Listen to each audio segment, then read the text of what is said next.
Okay guys, तो आज हम न्यूक्लियाई का क्लास 12 का न्यूक्लियाई चैप्टर कर रहे हैं, क्लास 12 का फिजिक्स का।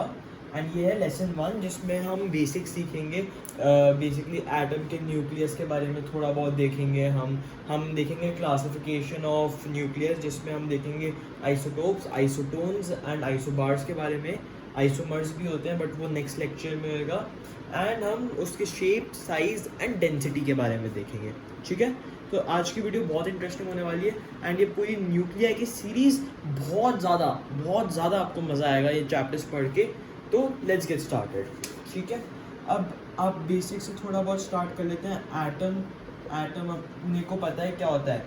उसका इंटायर मास जो होता है वो कॉन्सेंट्रेटेड होता है, concentrated in the centre where we have the nucleus।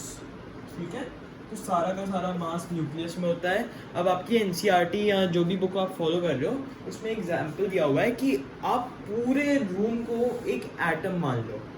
आप पूरे रूम को एक एटम मान लो, तो जो आपका पिन हेड होएगा, पेन का पिन हेड, लाइक अगर आप ये पेन देख पा रहे हो, ठीक है, तो अगर इसकी ये जो पिन हेड है इतना बड़ा है न्यूक्लियस, तो पूरे एटम का मास न्यूक्लियस में होता है। और अगर आपका एटम पूरे रूम जितना बड़ा है तो ये जो पेन की ये है टिप, इतना बड़ा है न्यूक्लियस। ठीक है, तो आप सोच सकते हो कि कैसे कितना छोटा होता है न्यूक्लियस और कितना ज़्यादा डेंस होएगा न्यूक्लियस। ठीक है, तो हम डेंसिटी कैलकुलेट करना सीखेंगे न्यूक्लियस का। But entire mass is concentrated in the center of the atom, that is the nucleus। ठीक है, अब हम थोड़ा बहुत न्यूक्लियस पे आ जाते हैं। न्यूक्लियस क्या होता है? न्यूक्लियस में होते हैं क्या? प्रोटॉन्स होते हैं जिनके पास प्लस वन यूनिट चार्ज होता है। प्लस वन यूनिट चार्ज, मैं प्लस वन कूलम नहीं कह रहा, प्लस वन यूनिट चार्ज कह रहा हूँ। एंड इसमें न्यूट्रॉन्स होते हैं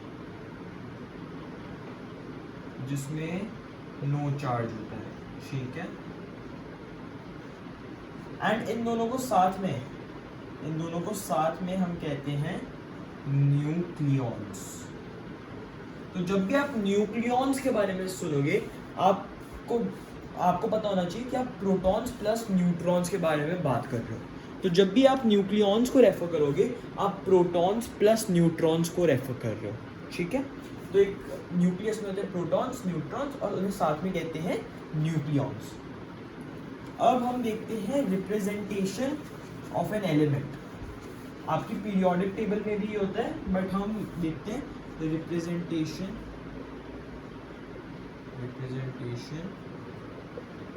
ऑफ एन एलिमेंट। ठीक है, ये सब बहुत बेसिक है, तो मैं थोड़ा बहुत जल्दी जा रहा हूँ इनसे। अगर आपके पास है कोई एलिमेंट x, ठीक है, और यहाँ पे आप लिख दो a, यहाँ पे लिख दो z। ठीक है, तो यहाँ पे ये x जो है ये है आपका एलिमेंट। जो आपका z है वो है नंबर ऑफ प्रोटॉन्स। ठीक है, that is basically called atomic number. ठीक है, नंबर ऑफ प्रोटॉन्स होता है एटॉमिक नंबर, एंड आप ऐसे रिप्रेजेंट करते हो ऐसे। एंड ये जो ऊपर वाला होता है ये होता है नंबर ऑफ न्यूक्लियॉन्स। ठीक है, ये इसे मास नंबर भी कहते हैं, मास नंबर। ठीक है, तो ये रिप्रेजेंटेशन बहुत इंपॉर्टेंट है, तो मैं इसे यहाँ लिख देता हूँ x a z। ये है एटॉमिक नंबर, ये है मास नंबर। ठीक है, मास नंबर क्या होता है? Number of nucleons in the nucleus. And z होता है एटॉमिक नंबर, जिसका मतलब होता है नंबर ऑफ प्रोटॉन्स। ठीक है, a क्या होता है? e होता है number of nucleons, number of neutrons plus number of protons. ठीक है, ये सब आपको पहले से ही क्लियर होएगा। ठीक है, अब हम चलते हैं आगे क्लासिफिकेशन ऑफ न्यूक्लियाई पे। क्लासिफिकेशन ऑफ न्यूक्लियाई, इस क्लासिफिकेशन में क्या है, इस क्लासिफिकेशन में है isotopes, isotopes, isotones, isobars and isomers. इसमें एक ट्रिक भी है जो मैं आपको सिखाऊंगा, बट आइसोमर्स हम ना नेक्स्ट लेक्चर में सीखेंगे आइसोमर्स, क्योंकि अभी इस लेक्चर में आप समझ नहीं पाओगे, ठीक है। आइसोमर्स बाद में देखेंगे, अभी आइसोटोप्स, आइसोटोन्स और आइसोबार्स को देखते हैं। आइसोटोप्स क्या होते हैं, सबसे पहले आइसोटोप्स से स्टार्ट करते हैं। आइसोटोप्स होता है सेम एलिमेंट, ठीक है, same element which have same number of protons, same elements which have same number of protons but different number of nucleons, nucleons मतलब mass number, are known as isotopes, as isotopes, ठीक है। तो same elements which have same number of protons, इनमें protons तो same है but different number of nucleons, different number of nucleons मतलब mass number different है, atomic number same है but mass number different है, इन्हें कहते हैं आइसोटोप्स। अब आइसोटोप्स के एग्जाम्पल एक ले लेते हैं। फॉर एग्जाम्पल आप ले लो हाइड्रोजन। हाइड्रोजन कैसे रिप्रेजेंट होता है, वन ये होता है, एक हाइड्रोजन ये भी होता है एंड एक हाइड्रोजन ये भी होता है, ठीक है। इनके अलग अलग नाम है, जैसे ये है ट्राइटियम, ये है ट्राइटियम, ये है ड्यूट्रियम, ड्यूट्रियम, ठीक है, एंड ये है प्रोटियम, प्रोटीन होता है ना, प्रोटियम, प्रोटियम, ठीक है, प्रोटियम, ठीक है। तो ये है प्रोटियम, ये है ड्यूट्रियम एंड ये है ट्राइटियम।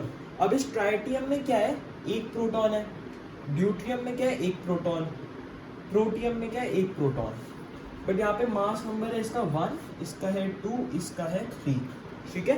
तो सबका अलग अलग मास है, मतलब इसमें है सिर्फ एक प्रोटॉन एंड 0 न्यूट्रॉन, ठीक है। इसमें क्या है, इसमें है एक प्रोटॉन एंड 1 न्यूट्रॉन, ठीक है। इसमें क्या है, इसमें है 1 प्रोटॉन एंड 2 न्यूट्रॉन, ठीक है। And overall number of nucleons different है, इसके न्यूक्लियॉन्स है 2 + 1 3, इसके है 2 एंड इसके है 1, ठीक है। तो आप आइसोटोप समझ गए होंगे। अब हम आते हैं आइसोटोन्स पे। आइसोटोन्स, आइसोटोन्स क्या है, आइसोटोन्स है बेसिकली एटम्स, या एटम्स ही ले लो, atoms of different elements,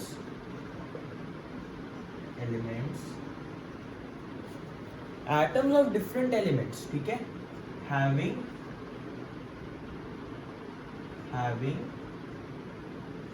same number of neutrons but different number of protons। ये देख रहे हो, एटम्स हैं डिफरेंट एलिमेंट्स के, ठीक है, एटम्स हैं डिफरेंट एलिमेंट्स के, इनके हैं सेम न्यूट्रॉन्स जो आपके न्यूक्लियस के अंदर होते हैं, neutrons and protons, same number of neutrons हैं but different number of protons हैं, इन्हें कहते हैं आइसोटोन्स। ट्रिक पे मैं आऊँगा कैसे याद करना है, पहले एग्जाम्पल देख लो, लिथियम का ले लो और बेरिलियम का ले लो, ठीक है। यहाँ पे आ जाएगा 7, यहाँ पे आ जाएगा 3, यहाँ पे आ जाएगा 4, यहाँ पे आ जाएगा 8। ये क्या है, मास नंबर है, ये क्या है, एटॉमिक नंबर है। नंबर ऑफ प्रोटॉन्स दोनों में डिफरेंट है, नंबर ऑफ न्यूट्रॉन्स निकालने हैं 7 - 3 that is equal to 4 neutrons. यहाँ पे नंबर ऑफ न्यूट्रॉन्स निकालने हैं 8 - 4 that is equal to 4 neutrons. इसमें 4 न्यूट्रॉन्स, इसमें 4 न्यूट्रॉन्स, बट दोनों के नंबर ऑफ प्रोटॉन्स डिफरेंट है। तो ये क्या है, ये lithium and beryllium are isotones, समझे। अब आते हैं आइसोबार्स पे। अब ये आइसोबार्स क्या है? आइसोबार्स क्या है? आइसोबार्स लिखो, एटम्स ऑफ डिफरेंट एलिमेंट्स। तो ये भी क्या है? ये भी डिफरेंट एलिमेंट्स का है, ठीक है। ये क्या है? ये डिफरेंट एलिमेंट्स का है।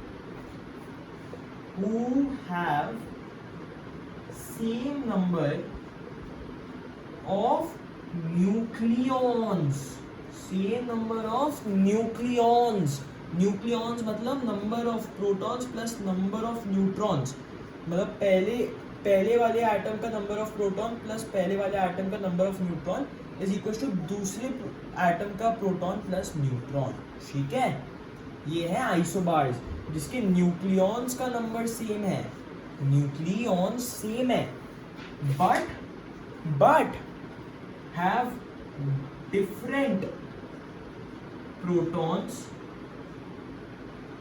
एंड न्यूट्रॉन्स, मतलब इसमें number of nucleons overall same है बट प्रोटॉन्स और न्यूट्रॉन्स का इंडिविजुअल नंबर अलग अलग है। एग्जाम्पल ले लो, एग्जाम्पल लिखो कैल्शियम का एंड आर्गन का। कैल्शियम का है मास नंबर 40 40 20 18। अब देखो इसके नंबर ऑफ प्रोटॉन्स है 18, इसके नंबर ऑफ प्रोटॉन्स है 20, ठीक है। तो प्रोटॉन्स का नंबर डिफरेंट हो गया। अब इसके नंबर ऑफ न्यूट्रॉन्स निकालो, 20 न्यूट्रॉन्स हुए। इसके नंबर ऑफ न्यूट्रॉन्स निकालो, 22 न्यूट्रॉन्स हुए। नंबर ऑफ न्यूट्रॉन्स भी डिफरेंट हो गए बट दोनों का मास नंबर क्या है? Protons plus neutrons. न्यूक्लियॉन्स कितने हैं? दोनों के 40 हैं, तो दोनों का 40 सेम है, मतलब दोनों का मास नंबर सेम है, दोनों का मास सेम है। इंडिविजुअली प्रोटॉन्स और न्यूट्रॉन्स का नंबर अलग अलग है, इसमें 20 प्रोटॉन्स, इसमें 18, इसमें 20 न्यूट्रॉन्स, इसमें 22, ठीक है। बट इनको जब मिला के नंबर ऑफ न्यूक्लियॉन्स एक साथ देखते हैं तब इनका सेम होता है। अब आप कहोगे ये याद कैसे करें? याद कैसे करेंगे? तो याद करने की भी ट्रिक है।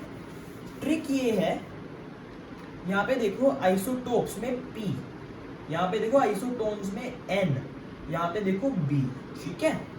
अब यहाँ पे आप P देख लो, P मतलब protons, number of proton same होंगे इसमें, ठीक है, नंबर ऑफ प्रोटॉन सेम होंगे। इसमें N है तो नंबर ऑफ न्यूट्रॉन्स सेम होंगे, ठीक है। इसमें नंबर ऑफ प्रोटॉन सेम है क्योंकि P है, यहाँ पे N है। और आइसोबार्स B है। B ना तो P प्रोटॉन्स के लिए स्टैंड करता है ना तो न्यूट्रॉन्स के लिए स्टैंड करता है, तो जो इन दोनों में से कोई नहीं है वो हो जाएगा न्यूक्लियॉन्स के लिए, मतलब नंबर ऑफ न्यूक्लियॉन्स सेम है, ठीक है, बट नंबर ऑफ प्रोटॉन्स और नंबर ऑफ न्यूट्रॉन्स दोनों सेम है, ठीक है। आइसोबार्स देखो ना तो इसमें N आता है ना तो इस पे P आता है। आइसोबार्स वर्ड में कहीं पे N और P है नहीं ना, मतलब दोनों न्यूट्रॉन्स और प्रोटॉन्स दोनों सेम नहीं है, और जो न्यूक्लियॉन्स है सिर्फ वो सेम है, ठीक है। इसमें प्रोटॉन्स न्यूट्रॉन्स दोनों सेम नहीं है, इसमें नंबर ऑफ न्यूट्रॉन्स सेम है, प्रोटॉन्स नहीं है, इसमें नंबर ऑफ प्रोटॉन्स सेम है, न्यूट्रॉन्स नहीं है। ये जो होता है सेम, बस एक की पॉइंट आपको याद रखना है, ये है सेम एलिमेंट में और ये है डिफरेंट एलिमेंट्स के लिए।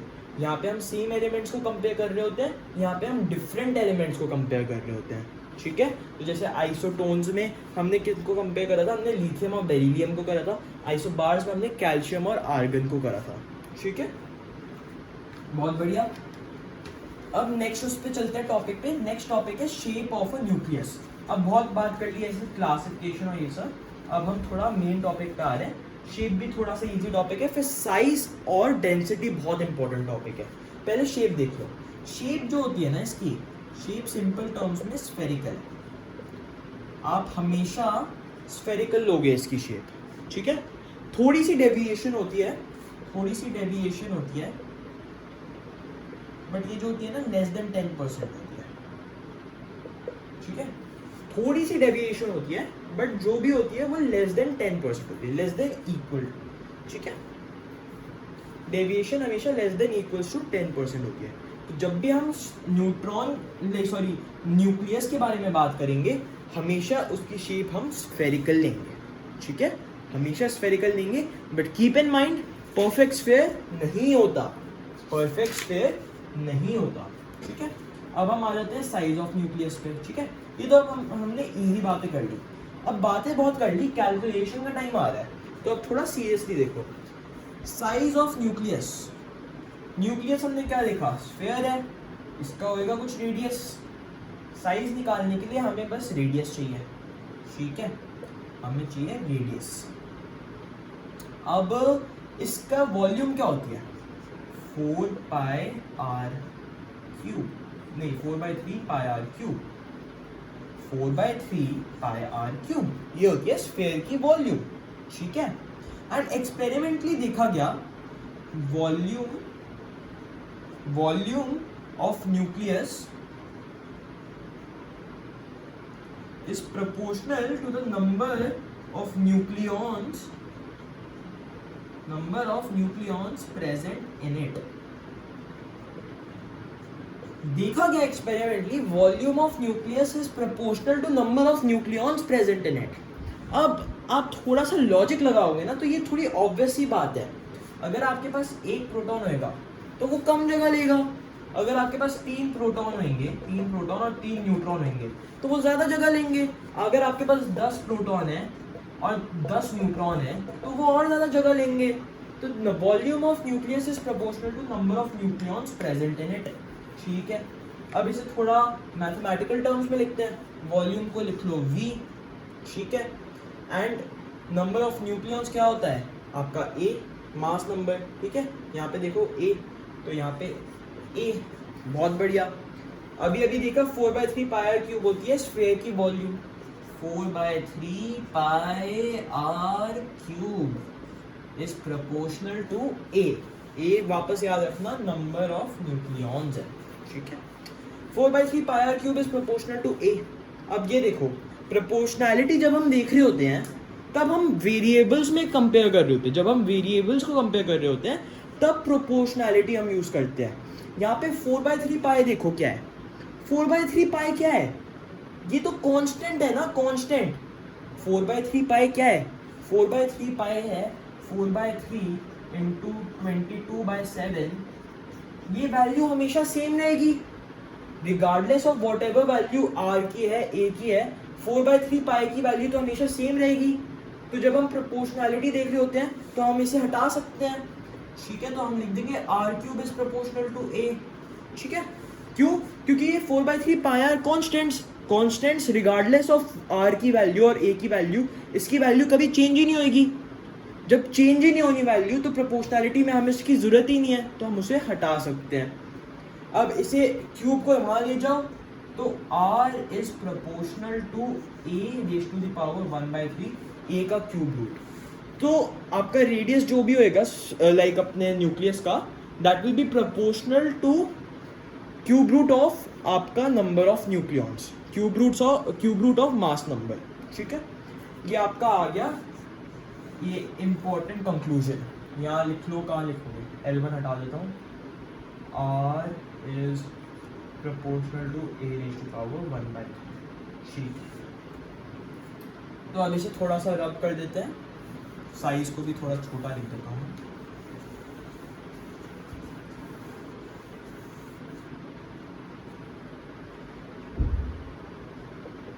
ठीक है, हमने कंक्लूड करा है r is proportional to a raise to power 1/3। बहुत बढ़िया, बहुत बढ़िया कंक्लूजन है। अब प्रोपोर्शनैलिटी हटानी है, इक्वेशन बनानी है, क्या लिख दोगे, r is equals to r0। ये बेसिकली है अपना प्रोपोर्शनैलिटी कांस्टेंट। क्या है ये, proportionality constant, a raise to power 1/3। ये आपका आ गया, इक्वेशन बन गई। रेडियस इज r0, इसे 0 को कहते हैं naught, r0 a raise to power 1/3। ये हो गया आपका radius of nucleus, radius of nucleus. ये क्या है, ये क्या है आपका मास नंबर, मास नंबर। ठीक है, एंड एक्सपेरिमेंटली देखा गया r0 की क्या वैल्यू है। जैसे आपका f equals to ma, f equals to वैसे तो kma होता है ना, और k की वैल्यू एक्सपेरिमेंटली 1 देखी गई। आपके f is equals to ma थोड़ी ना होता है, एफ इज इक्वल्स टू होता है के एम ए, जिसमें के है प्रोपोर्शनैलिटी कांस्टेंट और इसकी वैल्यू एक्सपेरिमेंटली देखी गई 1, तो हम इसे लिखते नहीं हैं, ठीक है। वैसे ही आर नॉट की वैल्यू भी ऑब्जर्व हुई, आर नॉट की वैल्यू ऑब्जर्व हुई और इसकी वैल्यू क्या थी 1.2 into 10⁻⁻15 metres, 1.2 into 10⁻⁻15 metres, that is आप लिख सकते हो इक्वल्स टू 1.2 फर्मी, समझे। 1.2 इंटू 10⁻⁻15 मीटर्स है इसकी वैल्यू एक्सपेरिमेंटली, जिसको आप लिख सकते हो 1.2 फर्मी। इसका नोट बना लो 1.2 फर्मी, ठीक है, 1.2 फर्मी का नोट बना लो।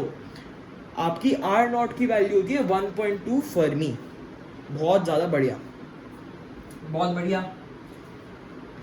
साइज देख लिया हमने, साइज का फॉर्मूला वहाँ पे वो लिखने की जगह मैं साइज का फॉर्मूला लिख देता हूँ वहाँ पे टॉप राइट में for your notes. R is equal to R naught a⁻⁻⁴, ठीक है। अब हम आते हैं एक और इम्पॉर्टेंट पार्ट पे, वो है डेंसिटी ऑफ न्यूक्लियस। डेंसिटी निकालनी है, डेंसिटी निकालनी है कितना डेंस है। और मैं पहले ही बता दूं बहुत ज़्यादा डेंस होता है न्यूक्लियस। अगर आप सोचो, वापस मैं एग्जांपल ला रहा हूँ, मैंने आपको क्या बताया था, मैंने आपको बताया था कि जितना ये साइज है रूम का, इस रूम को समझ लो अपना एटम, जो इसकी टिप है ना इस पेन की, ये होएगा साइज ऑफ न्यूक्लियस। और सोचो एटम का सारा मास इस टिप में है, तो कितनी ज़्यादा डेंस होएगी ये टिप, कितना ज़्यादा मास होएगा इस टिप के अंदर और कितनी डेंस होएगी ये सोचो, ठीक है। ये सोचते हुए आगे हम डेंसिटी फाइंड करते हैं अब, ठीक है। Let's find density. 1 minute focus में कर दूं मैं ये, हाँ ठीक है, बढ़िया। अब हम फाइंड करते हैं डेंसिटी। एक चीज़ आपको नोट करनी पड़ेगी, फर्स्ट ऑफ ऑल साइज जो होता है that is different for all nuclei. For all nuclei मतलब अगर आपका एक एटम के न्यूक्लियस मतलब एक एटम के न्यूक्लियाई का साइज कुछ है तो दूसरे का कुछ और होएगा, ठीक है। यूजुअली सेम नहीं होता, ठीक है, सेम हो सकता है बट यूजुअली सेम नहीं होता, ठीक है। बट डेंसिटी, ये डेंसिटी जो होती है ना, same for almost all, same for almost all nuclei. जो आप डेंसिटी निकालने वाले हो वो आपके हर न्यूक्लियस के लिए, हर एटम इस दुनिया में उसके लाइक सारे न्यूक्लियस जो डिफरेंट टाइप के होते हैं आपके, जिसमें अलग अलग मास होते हैं, उन सबकी density is same, almost same या सेम, ठीक है। ये आपको जानने की जरूरत थी। अब हम एक्चुअली डेंसिटी निकालने के लिए प्रोसीड करते हैं, ठीक है। अब डेंसिटी निकालते हैं। डेंसिटी निकालने के लिए हम क्या करेंगे, डेंसिटी होती है अपनी mass upon volume.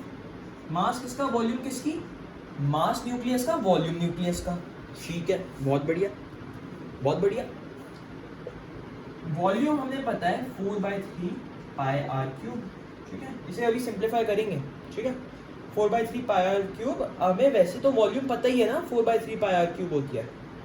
And mass ले लो आप ए, मास ले लो ए क्यों, ए तो है आपका मास नंबर, हर न्यूक्लियस का मास नंबर क्या है, ए ही तो है, मास नंबर ए ही तो है, तो ए तो होएगा a into 1 EMU, a into 1 EMU, 1 EMU क्यों, क्योंकि जो भी आपका मास नंबर है that is just number of protons plus number of neutrons, it's a whole number. But आपको यूनिट भी तो लगानी है, उसके पीछे यूनिट भी तो लगानी है, तो AMU यूनिट लग जाएगी, इसलिए हमने 1 AMU से मल्टीप्लाई करा। बहुत बढ़िया, बहुत बढ़िया। अब इसे सिंप्लीफाई करो 4/3 पाई आर क्यूब को, आर क्यूब क्या लिखोगे, आर सब्स्टिट्यूट करो आर नॉट a⁻⁻1/3 के लिए, ठीक है। e अपॉन ए लिख दिया मैंने, 1 AMU नहीं लिख रहा, 4/3 pi are not cube a⁻1/3 है, a⁻1/3 है ना, इसको क्यूब करोगे, एक्सपोनेंशिएशन का लॉ लगाओ, a 3/3 1 हो जाएगा, that is equal to a यहाँ पे ए आ गया, ए कट गया, ए कट गया, ऊपर नीचे ए कट गया, बचा क्या 4/3 नहीं 1/4/3 r0 क्यूब 4/3 पाई, बचा क्या 1/4/3 पाई r0 क्यूब। ठीक है, बहुत बढ़िया। अब हमें इन सब की वैल्यू पता है, 1 AMU है यहाँ पे, 1 AMU है ना। 1 AMU क्या होता है, 1 AMU क्या होता है, 1 AMU होता है 1.6 × 10⁻⁻27 किलोग्राम्स। ये हमें 1 AMU की वैल्यू भी पता है, हमें R0 की वैल्यू भी पता है, क्या होती है 1.2 × 10⁻⁻15 मीटर्स। 1.2 × 10⁻⁻15 मीटर्स, ये तो देखिए 1.2 फर्मी भी होती है, बट हम जब डेंसिटी मेजर कर रहे हैं तो kg/मीटर क्यूब पे होती है मोस्टली, तो kg/मीटर क्यूब करने के लिए हमें 1 AMU का पता है, इतना kg होता है, ये हमें R0 का पता है, इतना मीटर होता है। तो अगर आप ये सिंप्लीफाई करोगे क्या करोगे, 1.67 × 10⁻⁻27 kg अपॉन 4/3 पाई तो कांस्टेंट है, ये तो सेम रहते हैं।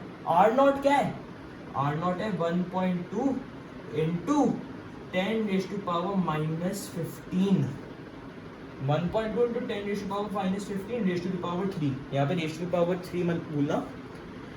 एंड इससे अगर आप आगे सिंप्लीफाई करोगे तो आपको क्या मिलेगी, डेंसिटी मिलेगी 2.3 × 10⁻17 kg/मीटर क्यूब। और इसे ना पिक्चर नहीं कर सकते कितना डेंस है, 2.3 × 10⁻17 kg/मीटर क्यूब आप पिक्चराइज नहीं कर सकते कितना डेंस है। मैं ये बता दूं, क्योंकि आपकी जो वाटर की डेंसिटी है ना वो 1000 kg/मीटर क्यूब है, वाटर की डेंसिटी ये है। एंड इस एक न्यूक्लियस की डेंसिटी कितनी है, 2.3 × 10⁻17 kg/मीटर क्यूब। तो आप सोचो कितना ज़्यादा डेंस होता है एक ये न्यूक्लियस, कितना ज़्यादा डेंस। ठीक है, एंड एक और नोट ले लो, जो आपका जो न्यूक्लियस होता है ना उसके मास की कॉन्सेंट्रेशन जो होती है, न्यूक्लियस की मास की कॉन्सेंट्रेशन सबसे ज़्यादा होती है सेंटर पे, एंड वो यहाँ पे कम होता जाता है, जैसे जैसे आप बाहर आओ कम हो जाता रहेगा। ठीक है, तो जब भी हम डेंसिटी फाइंड कर रहे होते हैं ना, हम एक्चुअली न्यूक्लियस का हाफ रेडियस कंसिडर करते हैं, न्यूक्लियस का हाफ रेडियस, क्योंकि उसके हाफ रेडियस के बाद मास इतना कम हो जाता है कि उसे कंसिडर करने की ज़रूरत ही नहीं होती। मतलब आधे रेडियस जितने न्यूक्लियस में ही ऑलमोस्ट सारा मास डला हुआ है। मतलब एक तो ये इतना डेंस है, इतना डेंस क्यों है, क्योंकि आधे रेडियस, आपका जो न्यूक्लियस का एक्चुअल रेडियस है उसके आधे में ऑलमोस्ट सारा का सारा मास है, सारा का सारा। तो आप पिक्चर कर सकते हो कि कितना ज़्यादा डेंस है न्यूक्लियस, कितना ज़्यादा डेंस। ठीक है, तो डेंसिटी आपकी जो आपकी वैल्यू निकली, ये रो से सिंबलाइज करते हैं डेंसिटी को, ये जो वैल्यू है this is almost same for all the nuclear. कभी ये यहाँ पे नंबर हो जाएगा 2.2, कभी हो जाएगा 2.31, ऐसे करके थोड़ा बहुत डिफरेंस आ जाएगा, बट ज़्यादा डिफरेंस नहीं आता, ऑलमोस्ट सेम होता है सबके लिए। ठीक है, बहुत बढ़िया। So I hope you like the video, let me meet you in the next lecture. I hope you liked it. If you did, please don't forget to smash the like button. Thank you.